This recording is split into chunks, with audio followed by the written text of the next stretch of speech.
The past and the future, the ultimate vacation destinations. But are they within reach? They could happen within a few years or a few decades. When you travel through time, strange things start to happen. You can imagine warping things so dramatically that you can actually visit yourself in the past. Some humans have already made the trip. You will have jumped into the future while aging very little. That's really cool. See how it's possible as we unravel the mystery of time travel.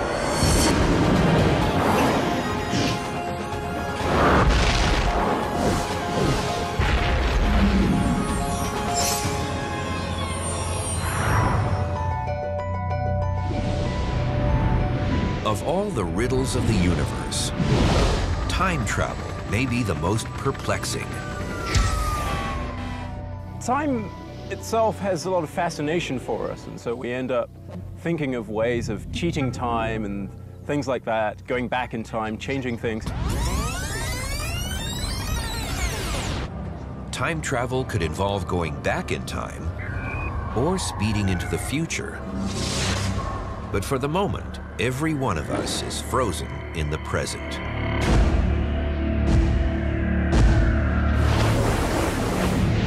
Yet science holds out the possibility that we might loosen the hold that time has on us. Einstein's theory of relativity, in which time plays a central role, makes time travel an open question. Our best theory of time, which is relativity, doesn't explicitly forbid time travel per se. It might be that there are things we yet don't understand that will improve the theory, but it seems that there are ways of constructing scenarios within relativity that allow you to go back in time. Traveling into the past seems improbable because time only goes one way, forward. Physicists call this the arrow of time. The arrow of time is just the fact that you can always orient yourself moving from the past to the future. You remember the past, you don't remember the future. You can cause things to happen in the future, but you can't cause things to happen in the past. If you took a movie of things going on in your everyday life, like mixing cream into your coffee, and then you played that movie backwards, it would be perfectly obvious. Cream mixes into coffee, it doesn't unmix. That's the arrow of time. The arrow makes time a one-way street of irreversible events, something we know intuitively from our everyday experience. On a pool table, you can break, but don't expect the balls to realign on their own. You can scramble an egg, but you can't unscramble it.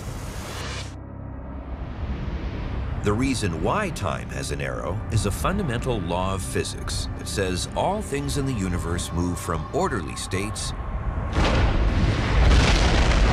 to disorderly states. As the universe gets older, as we move from the past to the future, all of the differences between the past and the future can be summed up by saying that the universe is winding down. The universe is going from being orderly, very neatly arranged, to disorderly and messy. So if you had a plate that was a nice plate that was put together and orderly, it breaks, it becomes more disorderly, that's very natural. And if you try to restore order by gluing the plate back together, your actions release enough energy into the surrounding environment to create more disorder in the universe as a whole.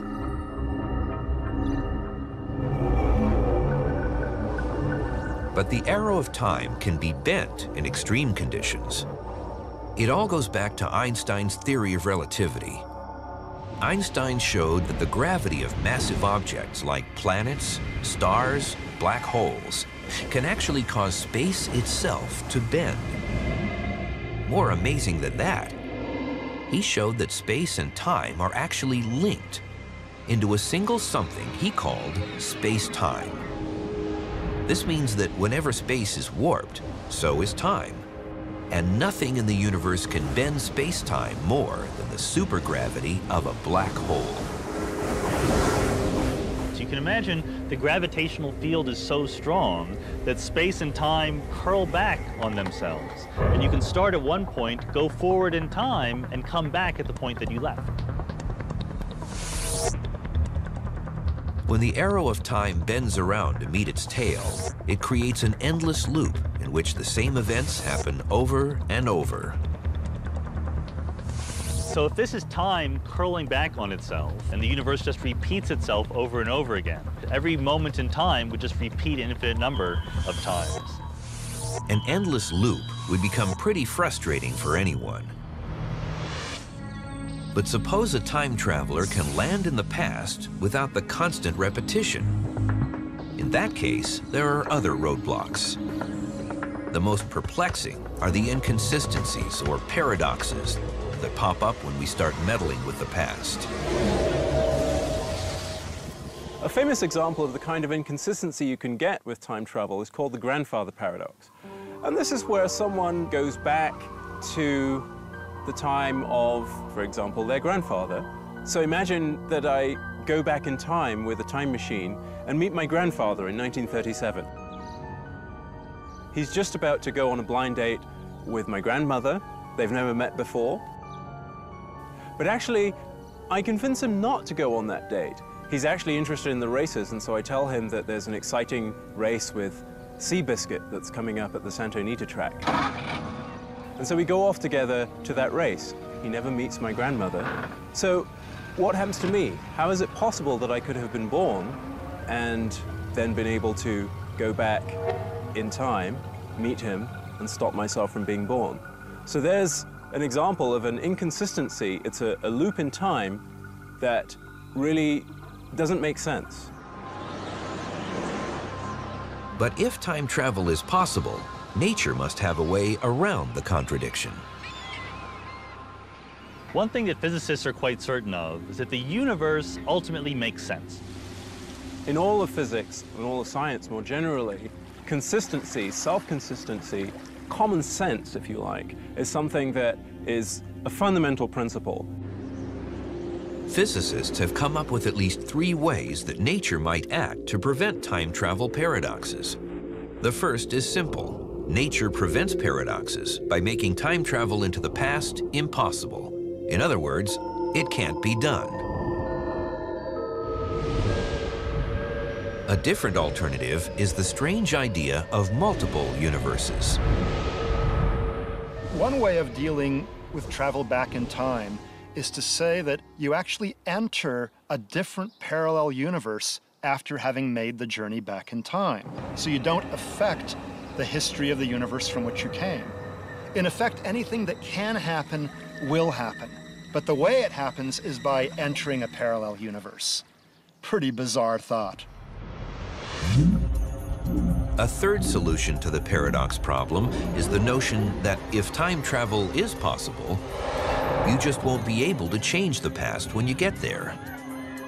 The science behind this can be illustrated by reducing the problem to the simplest situation you can think of.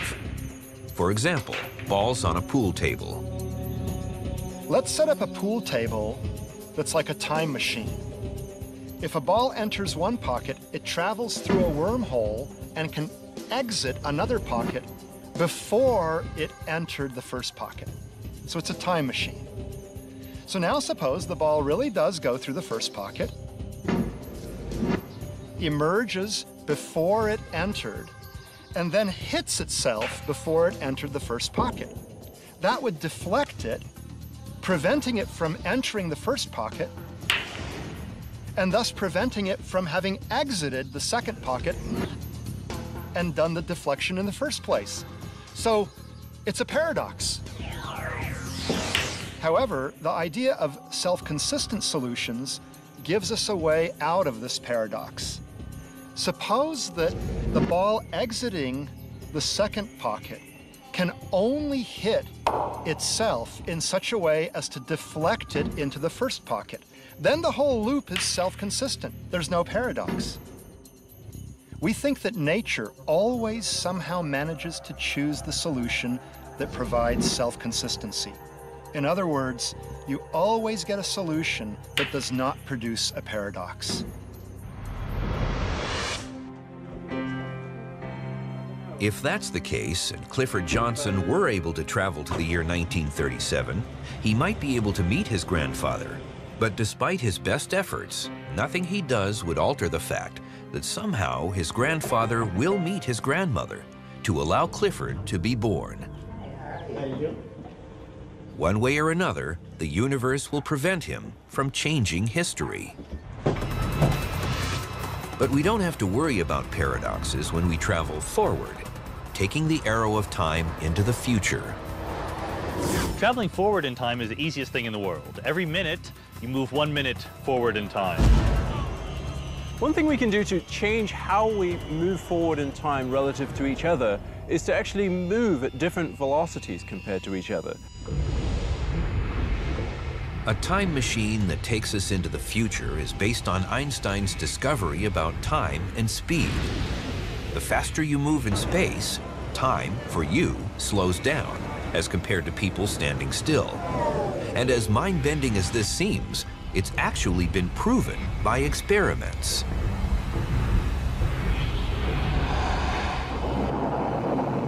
Clocks have been placed on rapidly moving airplanes and rocket ships, and they've moved over some distance at a very rapid speed. And when the atomic clocks were measured after the end of the journey, they had progressed forward in time a little bit less than similar clocks which had remained at rest on Earth.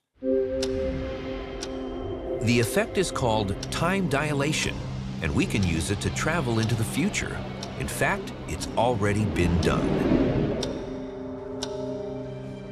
Russian cosmonaut Sergei Krikalev has logged more than 803 days in orbit, traveling 17,000 miles an hour, making him the world's record holder in time travel. Though you'd hardly know it to look at him. What's actually happened is that he's about a 50th of a second slower in the amount of time that has passed for him compared to everyone else who stayed on Earth. But dilation really begins to pay off as a time machine when you pump your speed to just under the speed of light. The idea is to let clocks on Earth move at their normal speed, while you're off in space, and your clock is moving more slowly. When you get back, you're in the future. Suppose, for example, you wanted to go 500 years into the future. To move 500 years into the future, you'd have to move at 99.99% of the speed of light for 7 years. When you get back, you'll have aged only 7 years. But everything on Earth will have aged 500. But one of the biggest problems with building a time machine for travel into the future is finding enough fuel to boost a spaceship to speeds that high. There's no law of physics that says you can't go close to the speed of light, but your rocket ship becomes heavier and heavier as you go closer and closer to light speed.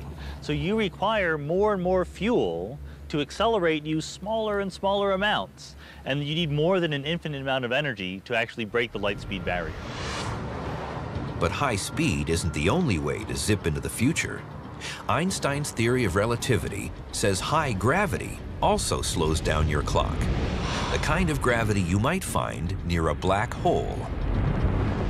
Let's say you're in a spaceship and you go and you park yourself just outside a black hole for a while. Once you return to Earth, you will notice that many, many years may have passed on Earth, but only a few weeks or months will have passed in your own frame of reference. You will have jumped into the future while aging very little. That's really cool. But spending years at high speed or near a black hole is a slow kind of time travel. For more impatient voyagers, there may be an instantaneous version by way of a shortcut through space called a wormhole that could also become a corridor through time.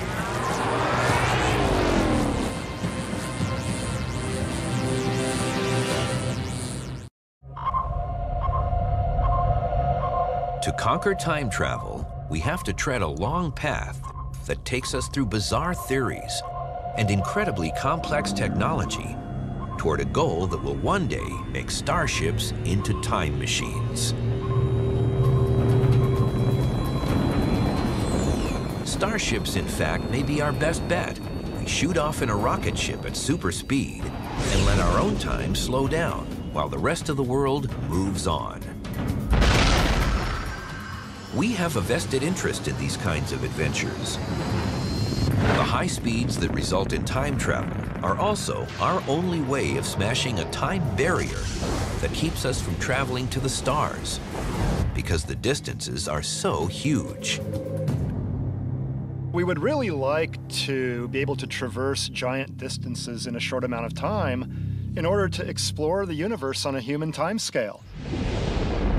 Even the nearest stars to Earth seem impossibly far away. Alpha Centauri is the closest. But in this case, close amounts to 4.3 light years away, 25 trillion miles, 100 million times farther than the Moon.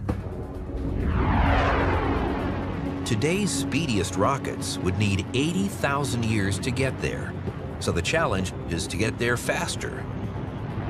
But if we're going to use high-speed star missions as our way to get to the future, it still doesn't satisfy our dream of getting there in a flash. Achieving time travel by moving fast and so slowing your clock down relative to everyone else is a way of achieving time travel. It's a little bit like Rip Van Winkle did by going to sleep and then waking up later and it's the future. But some might think of that as cheating in a way. It's not really the time travel that we think of, where we perhaps go through a portal or flick a lever on a machine and then end up at a different time. Physicists did important theoretical work on instantaneous time travel in the 1980s, while helping Carl Sagan, who was writing his novel Contact. The book imagined space travel faster than light through a corridor in space called a wormhole. A wormhole is a kind of shortcut between two different parts of space, which can be very far away, or they can actually be close to each other. But the key idea is that you can traverse the wormhole by simply going in through the entrance, one side of it, and coming out the other side. In Contact and many other science fiction scenarios, wormholes are used as tunnels to travel huge distances across the universe to other stars. But a wormhole with openings close together is a much better starting point for a time machine. Suppose I have a wormhole right next to me. If I put my arm into it like this, it would emerge over there. A wormhole is a great ingredient for constructing a time machine. A wormhole time machine would use the same Rip Van Winkle trick as the very fast spaceship. Super speed makes your clock slow down, while everyone else keeps on going. It works because both ends of the wormhole always have the same date and time, no matter what happens to them. You can take one end of the wormhole and put it on a rocket ship or something and send it off at very high speed and then back. So what happens is that when it returns, it's in the future. A traveling wormhole opening from the year 2010 might end up returning to Earth in the year 2510.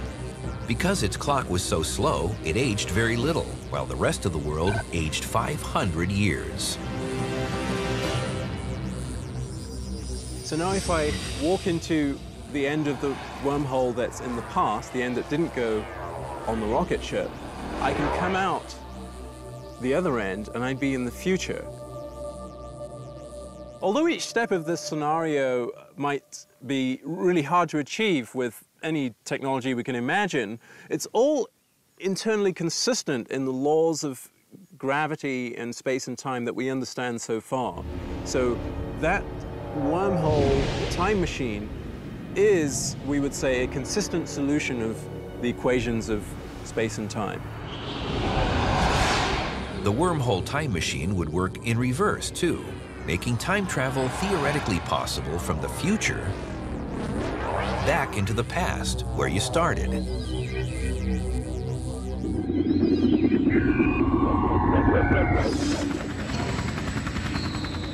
Well, let's face it, most people are interested in the idea of going backwards in time because they want to fix things. The interesting thing is, though, that we can, using the laws of physics, at least explore what it would be like to travel backwards in time. And although we're preoccupied with time machines, it may be that time travel is possible through wormholes that are natural in origin.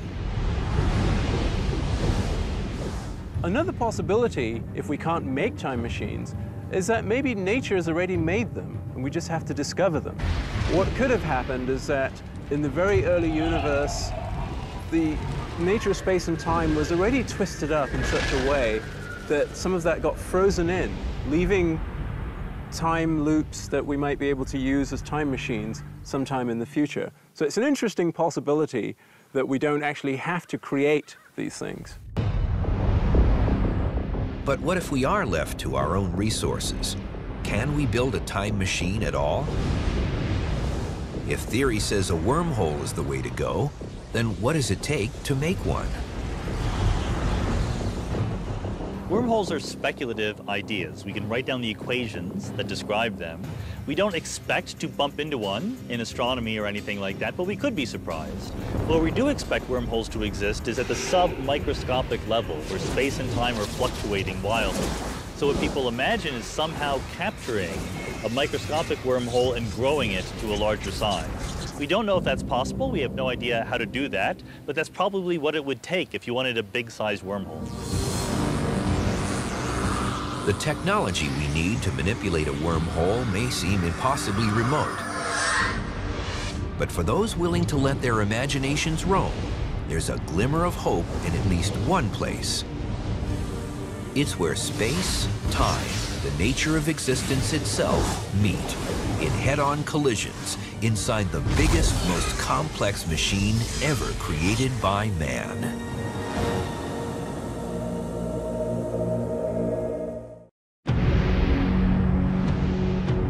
Where does the universe hide the secrets that might tell us how to travel in time? Our exploration has taken us through the world of wormholes and their possibilities as time machines. And now we're in search of the technology that might make space travel and time travel two sides of the same coin. If there's nothing on Earth that comes close to being a time machine now, there is something that might one day lead us to new laws of physics that help us determine if it's at least possible. It explores the universe not in the realm of the cosmic web and its galaxies, but in the domain of quantum physics, involving particles at sizes more than 1,000,000 times smaller than the smallest atom. It's the newest tool at the frontier of physics called the Large Hadron Collider. The Large Hadron Collider is the largest, most complicated machine ever created by humankind. And its role is to help us study the frontier of particle physics. What it actually does is it accelerates protons in two directions around the ring, one way round and the other way round, to nearly the speed of light, and then collides them. The collider went operational in November 2009. And as scientists ramped up the power, the energy in its collisions was increased almost tenfold by March 2010. And it will double that sometime after 2013. Today's theories of space, time, gravity, and quantum physics are still incomplete. And tools like the Large Hadron Collider will help fill in the ever-puzzling blanks. This is where we expect that if there's some missing physics that we need to understand space-time in a way that will tell us whether time travel is possible or restricted in various ways, this is where we expect the new results to come from. The goal is to figure out how rules governing the tiniest particles in existence also apply to the biggest things like stars, galaxies, and the expanding universe itself. Without understanding this, building a time machine might be harder than trying to build a radio without knowing about the existence of electricity. There are many physicists in the world who believe that this understanding is in fact right around the corner, that it could happen within a few years or a few decades. On the other hand, it could be that this problem is in fact much harder than we think, and that human civilization will simply not live long enough to figure out how it works. The Large Hadron Collider might also reveal extra dimensions that could play a role in time travel. We live in 3 dimensions of space. If we lived in only 2 dimensions, our universe would be a flat sheet. A sphere would look like a circle to us. The 3rd dimension would be there, but just hidden from our view. If dimensions other than our familiar 3 are really there, they too are hidden. If we were to find experimental evidence for the existence of other dimensions, and if we were to be able to explore the meaning of these other dimensions and see how they come about, it could be that far, far in the future, this new physics would be utilized to come up with some new form of travel that allows us to at least get close to the speed of light barrier, if not surpass it. Getting close to light speed may be the most promising way to travel in time by slowing down our clocks. In this respect, the Large Hadron Collider is leading the way, even if its first step is an extremely small one. The Large Hadron Collider is 17 miles around, and it accelerates protons to nearly the speed of light. If you wanted to do that, but with human beings, a rough calculation shows you'd have to scale it up to 1,000 light years around in order to do the same thing. This is like saying that the spacecraft powerful enough to carry us to the stars at that speed would be bigger than the distance we need to travel. Big enough, in fact, to enclose the nearest 100,000 stars. Back on Earth, the physics of light speed and beyond meets surf culture on the beach at Malibu, California. Richard Obusi is one of the few physicists who have worked on the concept of faster-than-light warp drive. A warp ship, he says, rides a wave-like ripple of warped space, almost as a surfer rides a wave of water. A great analogy is with that of a surfer riding a wave of seawater. So just as the wave behind it sort of rises up and pushes this surfer through the ocean, I think that's a great analogy with how a spacecraft is mutually pulled and pushed through the fabric of space. The idea is based in part on the fact that space in the universe is expanding. If we can make it expand at will, we may be able to propel a warp ship. We make space expand behind the ship and make it contract in front. The wave of warped space moves through the universe faster than light, while inside a so-called warp bubble, the ship is a passenger, never violating Einstein's rule against exceeding the speed of light.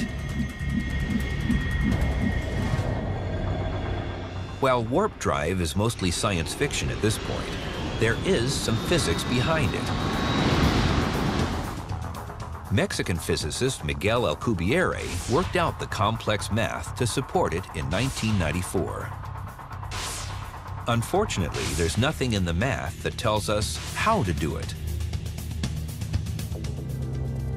And though most scientists have major doubts, not all the skeptics are writing off warp drive completely. Warp bubbles may be impossible, they say. But what about super advanced beings building faster-than-light warp drive bullet trains to the stars and through time?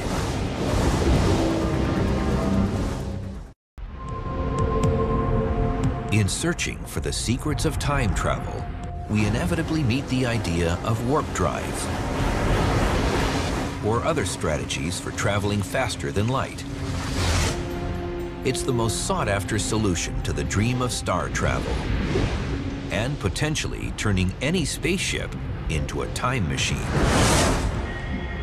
The most optimistic views of the future paint a picture of spaceships riding warp bubbles as easily as expert surfers catch waves off the beaches of Earth.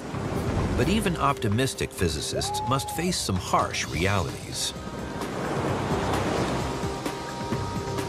If surfing is an analogy for how a warp ship might work, then watching a beginning surfer drives home a better point. Achieving warp drive is very difficult.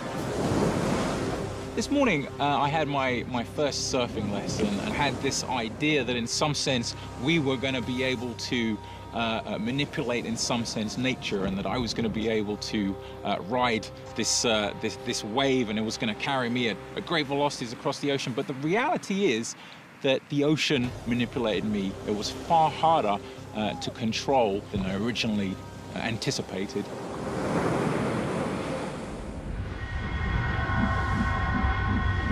And control is a real problem, because science says a warp ship just can't make its own warp field. One of the often cited problems with the warp drive model is the ship would be what we call causally disconnected from the bubble. That is, it could never find a way to communicate with the bubble, and so could never turn the bubble off once it had started. But what would happen if the Starship did not have to worry about turning its bubble on and off? What you might imagine for a sufficiently advanced civilization and given sufficient new laws of physics would be some kind of warp drive escalator or corridor. And then when you would drop a ship into the prearranged warp tube, if you will, it might be able to ride some wave along to the end. It would be like a bullet train to the stars. Its passenger cars might travel faster than light. But whoever invents it would need thousands of years at sublight speeds to build it and use more energy than we can imagine. We would probably need to harness at least the energy output of an entire star, if not a lot more than that. So these are things we can talk about hypothetically, but no one has an engineering program to make it happen. When astronomers recently discovered that the expansion of the universe is accelerating, they reasoned it was driven by a mysterious dark energy that is part of space everywhere. A few people have suggested that dark energy can be harnessed as a power source for exotic devices like starships or time machines. We don't really know what the dark energy is, so it's not clear that we will never be able to harness it. However, the leading models suggest that it's either a property of space itself that can't be changed, or some sort of an energy field which is of such low density, there's so little of it per unit volume, that harnessing interesting amounts of it will essentially be impossible. The bottom line when it comes to warp drives, wormholes, or time machines leads many scientists to reject them out of hand. Can we be sure that they're right? Though we think we know a lot about the universe right now, and we do, there have been many times in the history of physics when we've been burned by having too much of a self-assured sense of knowing it all. There really are laws of physics that we can't violate. But there's also technology. You say, well, this is just too hard, we'll never be able to do it. And there, when scientists say things like that, they're almost always wrong. It's much safer for us to say, here are what the laws of physics allow us to imagine doing. Hopefully someday in the future, we'll build the technology that makes it happen. And as we've seen, that future may confront us very soon, as astronomers search for planets around stars outside the solar system. The closest star system to Earth has a binary pair of stars. Is that a good place to search for planets? That's just what Nicole of Oklahoma City, Oklahoma, wanted to ask the universe when she wrote, "Can planets exist in a binary star system?" Nicole, that's a really cool question. It turns out that a planet in a binary system can orbit either one of the two stars very closely, or it can orbit both of them from very far away, but it can't orbit among them. It can't do a figure eight among them, for example. That trajectory is unstable, and the planet would quickly get ejected. We may be on the verge of discovering an Earth-sized planet around one of the 2 stars in the Alpha Centauri system, the Sun's nearest neighbor. It would be a more compelling reason than ever before to explore the exotic science of high-speed space voyages and the time travel that goes with them.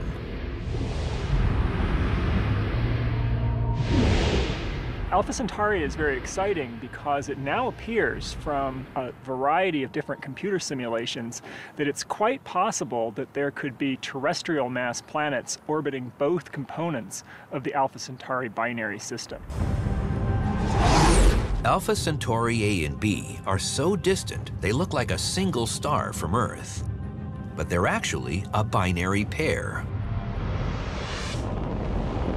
A third member of the system is Proxima Centauri, a red dwarf loosely bound to the main pair. If you're sitting on a planet in the Alpha Centauri A system or the Alpha Centauri B system, Proxima Centauri wouldn't even be visible in your night sky. It's that dim. Alpha Centauri A and B orbit around each other. At their closest point, they're about 20% farther than the distance from the Sun to Saturn. At their farthest, they're 20% more distant than the Sun is from Neptune. Each has a habitable zone similar to the Sun, where life-bearing planets could exist. And that, after all, is a holy grail in astronomy. Well, a trip to the nearest stars, for example, Alpha Centauri, that we can do within our lifetimes would be immensely exciting. One of the great goals of science is to find life elsewhere in the universe. What better place to start, other than our solar system, than the nearest star?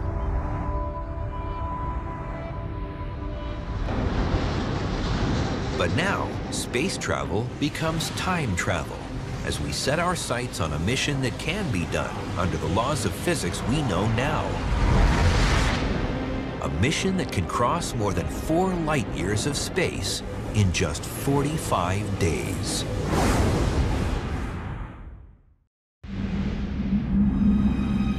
Our quest to unravel the mysteries of time now point us again to Alpha Centauri, the Sun's closest neighbor. It is the most likely first destination for a starship from Earth. A starship whose mission cannot avoid a component of time travel. We have no idea what kind of technology would actually take us from here to Alpha Centauri and back. Therefore, we might as well be optimistic and say that we just move at 99.99% the speed of light all the way there and then all the way back. The ship seems surprisingly small for one that has to make such a long trip. How can it hold enough supplies to support a crew for the duration? It can, because it is not only a starship, it is also a time machine. It would take about 8.6 years because Alpha Centauri is 4.3 light years away. But to the people on the ship, it would take less than 2 months. It would take about 45 days because they're traveling close to the speed of light. The astronauts would also have to overcome the problem of killer acceleration in quickly reaching the speed of light. Otherwise, they'd have to speed up slowly, adding time to the total trip. Alpha Centauri is the go-to destination for Earthbound beings hoping for a toehold in star travel. It's no accident that James Cameron chose it as home to his fictional moon Pandora in the movie Avatar. The reason we would go to Alpha Centauri has to do with today's intensive telescope search for Earth-like planets around Alpha Centauri B, one of 2 stars in the system's main binary pair.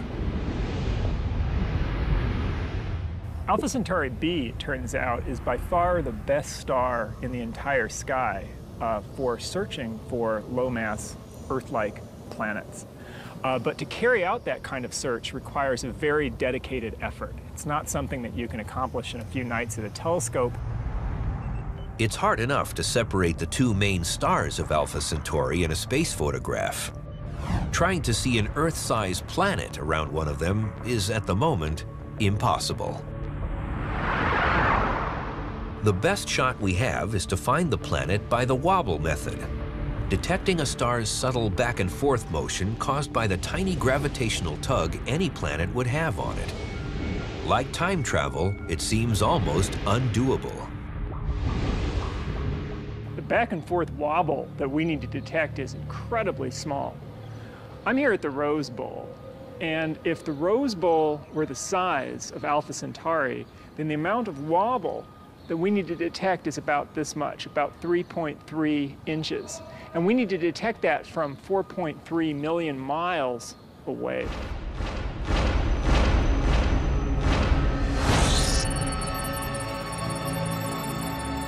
Alpha Centauri b is slightly smaller than A, and the planet hunt is concentrated there, mostly because a smaller star will show more wobble and detection will be that much easier. In 3 to 5 years, we should have an answer. I think that if we were to discover that there's an Earth-mass planet orbiting the very nearest star, then there would be a great deal of excitement to somehow either build a large telescope to try to observe that planet, or perhaps in the far future to design a mission that could actually go there. With the goal of our time travel quest identified, we can imagine our spacecraft in Earth orbit about to leave on the first mission to Alpha Centauri. The ship's high speed propels it into time machine mode, slowing its clock so its passengers approach Alpha Centauri in 3 to 4 weeks. Seeing things up close, no human has ever seen before. First up, a stellar flare from the red dwarf Proxima Centauri. On the outskirts of the Triple System, it is the closest of the three to the Sun. Proxima Centauri is prone to these sudden outbursts that can cause it to brighten up by a factor of 4 or 5 over the course of just a day and then fade back just as quickly. So you might be in for some real fireworks as you pass by Proxima Centauri. As we come within the triple star system, we might imagine swinging past Alpha Centauri A and using gravity assist to send us in a direction of Alpha Centauri B. The sister Earth of the ship's destination is the ultimate goal, and the travelers will be anxious to explore it and search for life.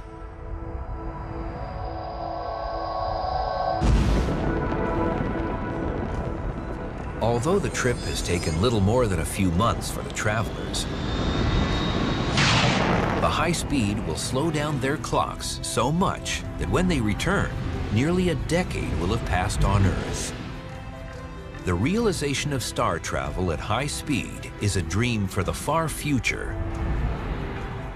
On an Earth where technology is so advanced and changing so fast, the difference of 8 or 10 years could be dramatic.